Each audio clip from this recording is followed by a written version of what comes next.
यही पेमेंट अगर आप 30 साल के लिए 30 ईयर्स के लिए रखते हो तो 28 लाख रुपीज, 2 साल और उसको बढ़ाते हो तो आपको 37 लाख रुपीज होता है। हो सकता है कि आने वाले दिनों में 5-5 साल में आपका पैसा डबल डबल होता जाएगा। मेरा यही कहना है कि आज हम लोग पैसा नहीं सेविंग करेंगे तो हम लोग आने वाले मतलब हमारी जो भी आज हम लोग भले इस पैसे का यूज नहीं कर पाएंगे, लेकिन अगर आज हम लोग ये नहीं करेंगे तो आने वाली पीढ़ी हम लोग आने वाला जनरेशन इसी तरह से स्ट्रगल करते रहेगा। इसी तो दोस्तों हम लोग स्क्रीन के ऊपर आ चुके हैं और अभी हम लोग बात करेंगे एसआईपी के ऊपर, जो कि सिस्टमेटिक इन्वेस्टमेंट प्लान। हर कोई कर सकता है एसआईपी, क्योंकि शेयर मार्केट में हर कोई ट्रेड नहीं कर सकता है, लेकिन आप छोटी छोटी अमाउंट भी इन्वेस्टमेंट करते हो तो किस तरह से वो पैसा आने वाले 20-25-30 साल में किस तरह से जनरेट हो सकता है, किस तरह से आपको एक अच्छी खासी इनकम आपको दे सकता है। प्लस में वही पैसा अगर आप उसमें अगर थोड़ा सा और मतलब मेहनत करते हो और थोड़ी सी और कॉम्प्रोमाइज करते हो और वही पैसे से अगर इन्वेस्टमेंट करते जाते हो तो किस तरह से वो आपको पैसिव इनकम जनरेट करके दे सकता है। क्योंकि अगर एक बार आपके पास पैसिव इनकम आ गई तो आप, मैं कहता हूँ कि आपको लाइफ में इतनी स्ट्रगल करने की जरूरत नहीं है और उस पैसिव इनकम से आने वाले आपकी जो भी पीढ़ी है, आने वाली जो भी आपकी जनरेशन है, वो कहीं ना कहीं सिक्योर हो सकती है। इसके लिए मैं कहता हूँ अगर आपको वीडियो पसंद ना आए तो भी मैं कहता हूँ कि एंड तक देखो। हो सकता है कि ऐसे एक वीडियो से आपकी एक सोच बदल जाए और आप आने वाले दिनों में कहीं ना कहीं आने वाले अगर आप सपने एक इजीली आप यहाँ से कंप्लीट कर सकते हो। तो बहुत वीडियो बहुत ही इंटरेस्टिंग होने वाले हैं। और एक दूसरी चीज कि आप लोगों को इन्वेस्टमेंट का कोई सजेशन नहीं दे रहा हूँ, ये सिर्फ अपना अपना ओपिनियन है। अगर आपको अच्छा लगे तो आप अपने फाइनेंशियल एडवाइजर से पूछ के आप यहाँ पे एसआईपी कर सकते हो। तो हम लोग देखते हैं अभी स्क्रीन के ऊपर हम लोग आ चुके हैं और जैसे कि मैं आपको बता रहा हूँ कि बहुत सारे यहाँ पे हम लोग बात करेंगे म्यूचुअल फंड, जैसे कि एंजल वन। ये मेरा एंजल वन का अकाउंट है और एंजल वन में हम लोग देखते हैं, इसको मैं लॉग इन कर देता हूँ एंजल वन में।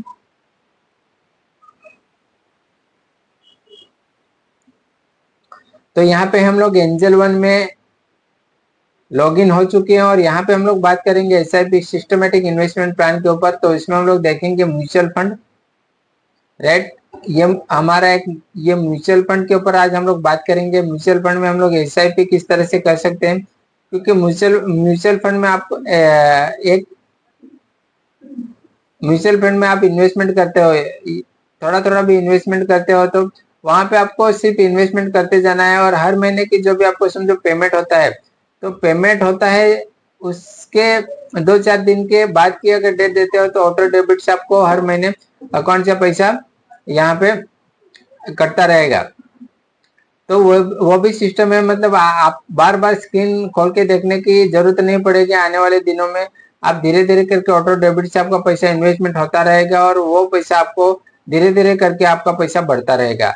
तो यहाँ पे हम लोग आ चुके हैं, यहाँ पे म्यूचुअल फंड में। तो म्यूचुअल फंड में हम लोग यहाँ पे क्लिक करते हैं। म्यूचुअल फंड में हम लोग किस तरह से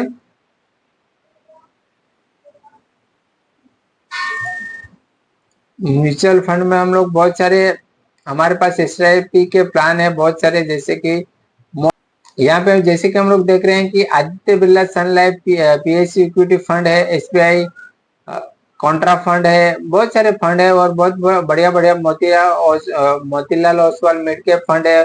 उसके बाद स्मॉल कैप फंड मिलेंगे आपको, उसके बाद लार्ज कैप फंड के सोच के हिसाब से आप कोई भी फंड यहाँ से चूज कर सकते हो। जैसे कि बहुत सारे आदित्य बिरला का भी फंड है जिसमें हम लोग देखते हैं 3 साल में हम लोग देखते हैं कि 152% का यहाँ पे रिटर्न दिया है। एसबीआई कॉन्ट्रा फंड में हम लोग देखते हैं कि यहाँ पे भी बहुत अच्छा 3 साल में 98% का रिटर्न दिया है।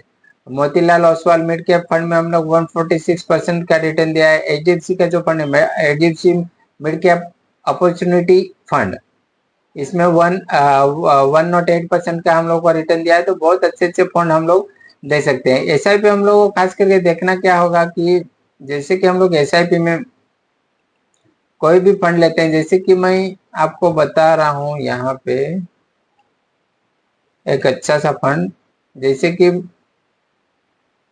मैं एसबीआई का आपको बता देता हूँ। एसबीआई, क्योंकि एसबीआई के ऊपर बहुत सारे लोगों का ट्रस्ट रहता है, तो एसबीआई कॉन्ट्रा फंड, बराबर। तो एसबीआई कॉन्ट्रा फंड में हम लोग देखते हैं, यहाँ पे मैं 5 साल के यहाँ पे देख रहा हूँ। तो फंड में हम लोग देख सकते हैं कि हम लोग इन्वेस्टमेंट एसआईपी, मतलब हर महीने इन्वेस्टमेंट करने वाले हैं, या तो इन्वेस्टमेंट वन टाइम करने वाले हैं। वो आप अपनी अपनी चॉइस रहेगी, उसके हिसाब से आप अगर वन टाइम इन्वेस्टमेंट करते हो तो आपको थोड़ी बिग अमाउंट इन्वेस्टमेंट करनी होगी, और हर महीने इन्वेस्टमेंट करते हो तो आप अपने हिसाब से यहाँ पे 500 रुपए से भी एसआईपी कर सकते हो।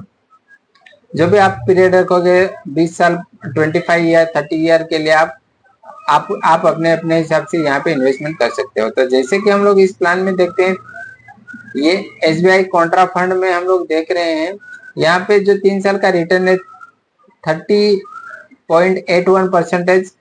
5 साल में हम लोग को रिटर्न मिला है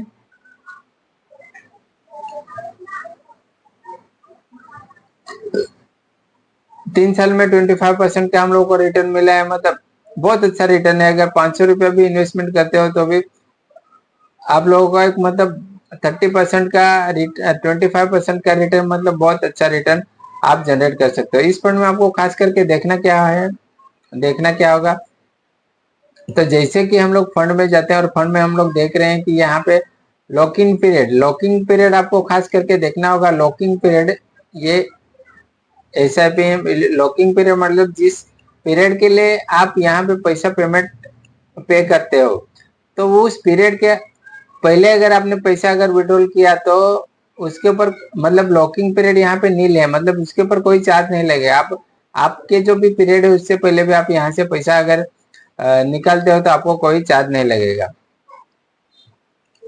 उसके बाद एग्जिट लोड यहाँ पे 1% का है, मतलब यहाँ पे जितना कम एग्जिट लोड रहेगा उतना अच्छा रहेगा। कोई कोई इसमें 0.5%, म्यूचुअल फंड में अक्सर 1% का एग्जिट लोड रहता ही है, बराबर। उसके बाद ये कुछ टैक्सेशन के, उन लोगों ने टैक्सेशन किस तरह से, जैसे विद इन 1 ईयर के अंदर निकालते, क्योंकि गवर्नमेंट ने अभी जो भी टैक्सेशन लगाए नए, उसके हिसाब से विद इन 1 ईयर के अगर अंदर निकालते हो तो आपको कहीं ना कहीं जो भी गेन होता है, जो भी आपको प्रॉफिट होता है, उसके ऊपर 20% गवर्नमेंट को टैक्स देना होगा। अगर 1 ईयर के ऊपर, लॉन्ग टर्म के ऊपर 12.5% का गवर्नमेंट का टैक्स है, तो वो आपको पे करना होगा। ये अभी गवर्नमेंट के न्यू रूल आए हैं, तो वो हम लोग को पे करना ही होगा।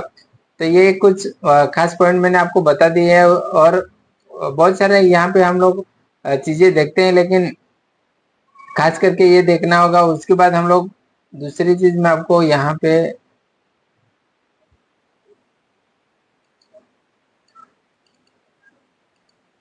यहाँ पे बता देता हूँ।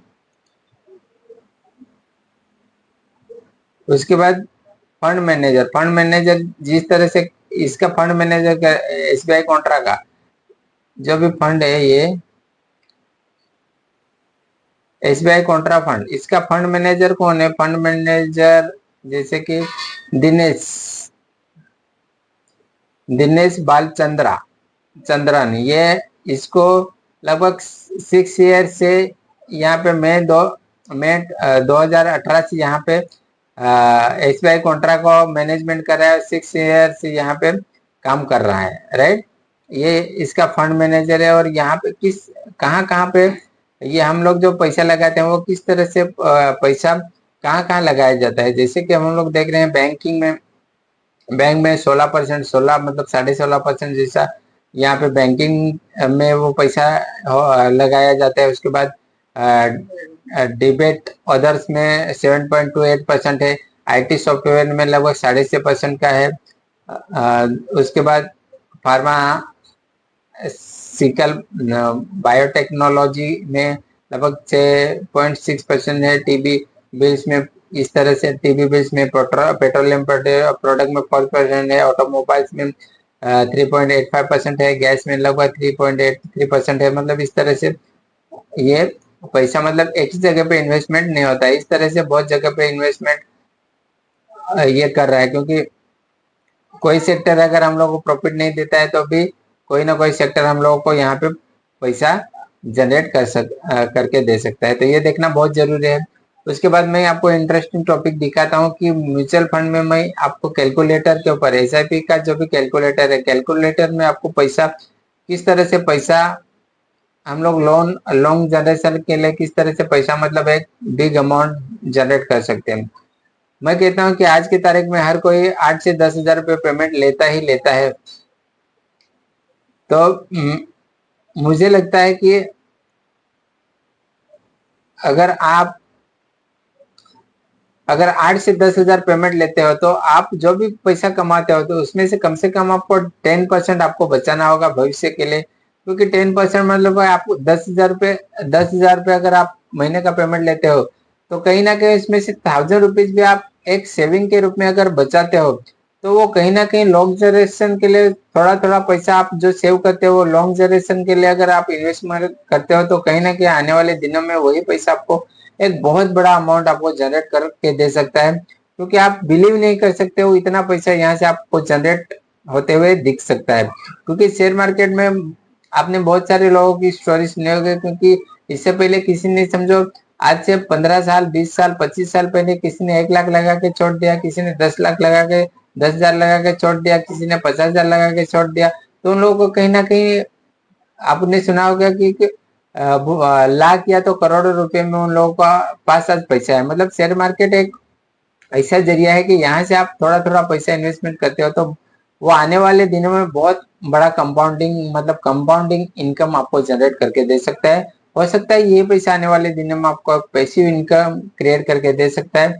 तो बहुत इंटरेस्टिंग होने वाला है दोस्तों आज के वीडियो में। सिर्फ अगर आप 10 हजार पेमेंट लेते हो, क्योंकि जो भी हमारे समाज के जो भी लोग देख रहे हैं, क्योंकि हर मुझे नहीं लगता है कि हर कोई इंसान अगर अपने इनकम का 10% अगर आपके भविष्य के लिए अगर इन्वेस्ट करते हो तो कहीं ना कहीं आप मतलब आप मुसीबत में पड़ोगे ऐसा मुझे नहीं लगता है। तो मुझे लगता है कि हर कोई ये मतलब इन्वेस्टमेंट आपने भविष्य के लिए इन्वेस्टमेंट कर सकता है। बाकी आपका अपना अपना ओपिनियन है, मेरा तो वीडियो बनाने का काम है इसके लिए मैं आपको बता देता हूँ। लेकिन एट द एंड आपको अगर वीडियो पसंद आए और आपको ऐसा लगे तो आप मुझे कांटेक्ट कर सकते हो और आप अपनी एसआईपी कर सकते हो। तो यहाँ पे मैं सिर्फ 500 रुपए की एसआईपी दे बता सकता हूँ। 10% अगर 1000 रुपए आप 10 हजार रुपये मंथली कमाते हो तो उसमें से 10% आपको 10 हजार रुपये सॉरी 1000 रुपये होता है। लेकिन मैं 500 रुपए की एक एसआईपी बताता हूँ यहाँ पे आपको। जैसे कि 500 रुपए की एक आपने एसआईपी की और मैं एक थोड़ा लॉन्ग पीरियड के लिए, क्योंकि मेरे एज में हम लोग जैसे कि 30-35 ईयर में तो आप आराम से आप 30 साल के लिए 30 ईयर के लिए आप मतलब पैसा जनरेट कर सकते हैं। हो सकता है कि आपको जरूरत पड़ेगी तो आप समय से पहले भी आप यहाँ से पैसा विड्रॉल कर सकते हो। अगर 30 साल मंथली इन्वेस्टमेंट आपका रहेगा यहाँ पे 500 रुपया और 30 साल के लिए हम लोग यहाँ पे पैसा इन्वेस्टमेंट कर रहे हैं। कि हम लोगों ने पहले इसमें एसबीआई कॉन्ट्रा में देखा कि हम लोग 3 साल के जो पैसा रखा था 25% का रिटर्न हम लोग को मिला। राइट, यहाँ पे मैं 30 ईयर के लिए बता रहा हूँ। तो यहाँ पे हम लोग 15% ऑन एवरेज, क्योंकि आपको म्यूचुअल फंड भी कहीं ना कहीं ऐसे फंड है जहाँ पे हम लोग 20%, 25% तक हम लोग को मतलब पैसा हम लोग को जनरेट करके मिल रहा है। लेकिन ऑन द एवरेज में कहना हो कभी 12% का 10% भी मिल सकता है। क्योंकि इसमें कोई ये नहीं है कि आपको 15% बता दिया तो 15% ही आपको रिटर्न मिलेगा। लेकिन 15% भी आपको रिटर्न मिलता है 30 ईयर्स के लिए। सिर्फ 500 रुपये आप मंथली इन्वेस्टमेंट करते हो, सिर्फ 500 की बात कर रहा हूँ। तो आपका पैसा किस तरह से आपका कंपाउंडिंग हो सकता है। तो यहाँ पे मैं अभी हम लोगों के पास रिजल्ट आएंगे। राइट, देखो यहाँ पे आपने 500 रुपये अगर आप सेव करते हो, राइट, ये 500 रुपये सेव करते हो तो आपका जमा होता है सिर्फ कितना जमा होता है। आपका जो जमा होता है सिर्फ 1,80,000, 1,80,000 जमा होता है। और आपको 30 साल में जो गेन होता है पैसा 26 लाख रुपए, 26,35,885 आपको जो कि गेन होता है 30 साल में, ये पैसा आपको मिल रहा है। और टोटल आपका अमाउंट मिलता है 28 लाख 15,815 रुपया। मतलब आप बिलीव नहीं कर सकते हो, आपका पैसा सिर्फ जमा होता है 1,80,000 और 30 साल के बाद आपको 26 लाख रुपए उसके ऊपर एक्स्ट्रा पेमेंट मतलब गेन मिल रहा है। हो सकता है इससे ज्यादा भी मिले, इससे कम भी मिले। ये तो आपका म्यूचुअल फंड किस तरह से मतलब ग्रो होता है आने वाले दिनों में, आने वाले सालों में, उसके ऊपर ये सब डिपेंडिंग रहेगा। एक साल के लिए 30 ईयर्स के लिए रखते हो तो 28 लाख रुपीज आपका रिटर्न होगा। अगर 2 साल और उसको बढ़ाते हो तो आपको 37 लाख रुपीज होता है। 35 है मतलब 5 साल आपने और एक्स्ट्रा बढ़ाया तो 57 मतलब 28 लाख का आपका दुगना पेमेंट हो जाता है। मतलब इस तरह से ये पैसा मतलब 5 साल में वही पेमेंट आपका दुगना हो जाता है, बाद में यही 50। और अगर हम लोग देखते हैं तो हो सकता है कि आने वाले दिनों में 5-5 साल में आपका पैसा डबल डबल होता जाएगा, क्योंकि एक बार आपके पास 1 करोड़ बन गया तो उसके बाद आपको पास मतलब पैसा बनने के लिए टाइम नहीं लगेगा। तो ये है कंपाउंडिंग। मतलब समझो, मेरा यही कहना है कि आज हम लोग पैसा नहीं सेविंग करेंगे तो हम लोग आने वाले मतलब हमारी जो भी आज हम लोग भले इस पैसे का यूज नहीं कर पाएंगे, लेकिन अगर आज हम लोग ये नहीं करेंगे तो आने वाली पीढ़ी हम लोग आने वाला जनरेशन इसी तरह से स्ट्रगल करते रहेगा। इसी तरह से आज काम करेंगे, आज कमाएंगे और आज हम लोग खाएंगे। ये मतलब आज मेहनत किया तो हमारा पेट भरता है, नहीं मेहनत किया तो हम लोग को कहीं ना कहीं वैसा है। मतलब हर रोज कल का टेंशन रहता है। लेकिन इस तरह से अगर आज हम लोग सेव करेंगे पैसा तो आने वाले दिनों में कहीं ना कहीं हमारी पीढ़ी मतलब हमारे जनरेशन हमारे बारे में सोचेगी कि हो कोई था हमारे पीढ़ी में जो दादा थे, परदादा थे, पिताजी थे, उन लोगों ने इस तरह से पैसा सेविंग किया जिसके कारण आज हम लोग को भविष्य में इतनी तकलीफ नहीं हो रही। तो बहुत जरूरी है, मैं कहता हूँ कि हर इंसान को कहीं ना कहीं इन्वेस्टमेंट हर इंसान के लिए है। और शेयर मार्केट में एक मतलब इतना बढ़िया इन्वेस्टमेंट है कि आप थोड़ा थोड़ा पैसा भी लगाते हो तो आने वाले दिनों में बहुत बिग मनी आप यहाँ से जनरेट कर सकते हो। तो एक ये बहुत इंपॉर्टेंट है। ये वीडियो अगर आपको समझ में नहीं आया तो आप दोबारा देखिएगा। और एंड द एंड अगर आपको ये पसंद आती है तो यहाँ पे आप हमारे चैनल के जो भी लाइक सब्सक्राइब और शेयर के जो भी बटन है उसको जरूर पुश कीजिएगा। तो मिलते हैं दोस्तों अगले वीडियो में।